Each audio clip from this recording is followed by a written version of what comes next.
Well, tonight we're getting a clearer picture of that data. You may have seen a lot of people sharing some new statistics from the CDC that, depending on how you interpret them, could downplay coronavirus deaths.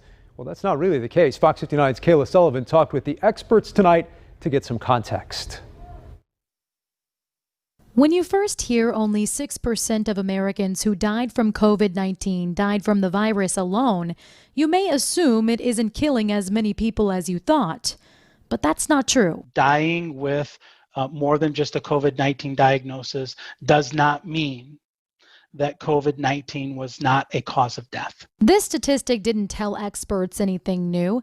Regan Streif researcher Dr. Sean Grannis says it's been a known fact people with underlying health conditions like diabetes, asthma, or cancer are much more likely to die from the virus. I may be doing just fine with my lung disease, but then I am infected with COVID-19 and it pushes me over the edge. My body is not capable. In this example, both COVID-19 and the lung disease would be listed as the cause of death on the death certificate, which is where the CDC got this data. It is uncommon to only have one cause of death.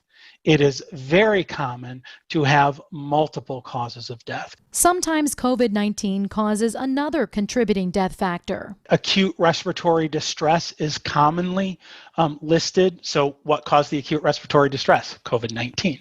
Health officials fear misconstruing this data could cause more people to stop taking precautions. Not only is the virus real, the consequences of the virus is real, but what is also real is we have a way to prevent its spread. Kayla Sullivan, Fox 59 News. Now, more than 6 million people have been diagnosed with coronavirus, according to Johns Hopkins University.